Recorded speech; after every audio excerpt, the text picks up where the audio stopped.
Hello बच्चों, let's read the question first and the question says the tangent at any point P on the parabola y square equal to 4ax intersects the y-axis at Q.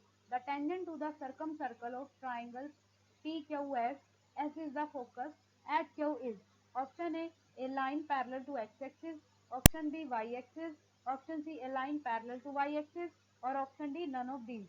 तो सबसे पहले हम इसका की concept लिखते हैं. तो इसका की कॉन्सेप्ट क्या होगा हमारे पास, जब भी आपके पास कोई पैराबोला हो, सपोज ये आपके पास कोई पैराबोला है और आपको इसके कोई जनरल पॉइंट कंसीडर करने हो तो आप हमेशा A T square comma 2at he consider करते हो. अब अगर आप यहाँ से कोई एक टेंजेंट ड्रॉ कर रहे हो, सपोज आपने ये टेंजेंट ड्रॉ किया, ओके, तो ये आपके पास कोई भी टेंजेंट है तो ये वाई एक्सिस को कट कर रहा है एट पॉइंट क्यू पे, आपको क्वेश्चन में ये गिवन है. अब आपको ये ध्यान रखना है कि जब आपके पास पैराबोला गिवन हो तो आपकी टेंजेंट की इक्वेशन क्या होती है.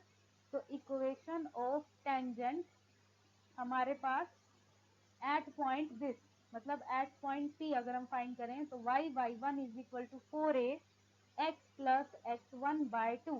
यहाँ पर जो आपका x1 और y1 होता है वो 80 स्क्वायर और 280 होता है, वो आप इसमें पुट करवा के equation of tangent find out कर सकते हो. और टेंजेंट की इक्वेशन से आप पता लगा लोगे कि जो टेंजेंट है उससे उसकी इक्वेशन से आप पता लगा लोगे कि आपका ट्राइंगल कौन सा बन रहा है और क्यू पॉइंट आपका क्या आ रहा है.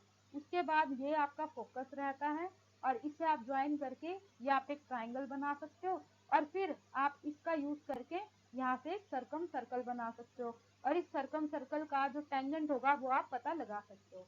तो इस मेथड का हम इसमें यूज करेंगे. अब हम इसके सोल्यूशन, तो इसका सोल्यूशन क्या होगा, हमारे पास जो पैराबोला है वो है Y square is equal to 4ax. तो पहले हम इस पैराबोला को ड्रॉ कर लेते हैं.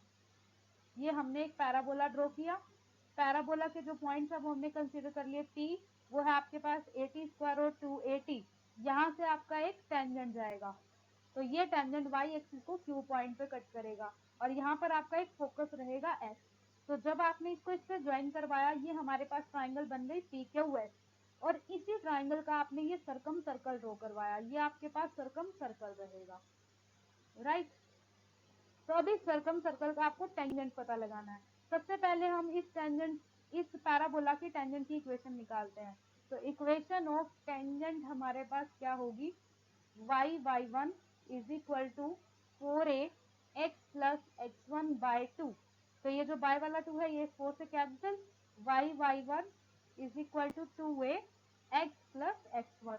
अब आप इसमें x1 y1 पुट करवा सकते हो. तो y into 280 is equal to 2a x plus x1. x1 आपके पास है 80 स्क्वायर, तो 2a से 2a आपका कैंसिल हो जाएगा, yt is equal to x plus 80 square हो जाएगा. अब ये जो टेंजेंट है ये आपको y एक्सिस पे कट कर रहा है क्यू पॉइंट पे. अगर ये y एक्सिस को कट कर रहा है तो इसका x सीधा 0 हो जाएगा और y कोऑर्डिनेट क्या होगा वो आप यहाँ से निकाल सकते हो. तो yt is equal to 0 plus 80 square, तो y की वैल्यू आ जाएगी 80 if x is equal to 0. मतलब आपके पास जो क्यू के पॉइंट्स आ गए हैं वो 0 और 80 आ गए हैं. तो अब आपको ये पॉइंट पता है ये y एक्सिस के ऊपर है. अब आप इस क्लियर ग्राफ से क्लियरली देख सकते हो कि ये जो सर्कम सर्कल है इस ट्राइंगल पी क्यू एस का, ये इसका जो टेंजेंट बन रहा है वो खुद y एक्सिस ही बन रहा है, राइट. इसका मतलब खुद y एक्सिस ही इसका टेंजेंट है. तो आप यहाँ पे क्या लिखोगे, it's clear that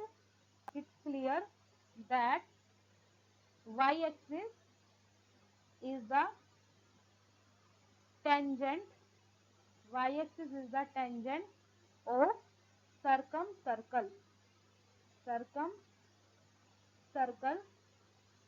of triangle PQS. तो PQS का जो सर्कम सर्कल है उसके लिए टेंजेंट आपका खुद y एक्सिस ही बन रहा है. और तो ये आपका बन जाएगा option number B. So option number B is the correct option. I hope you understood well. Best of luck. Thank you.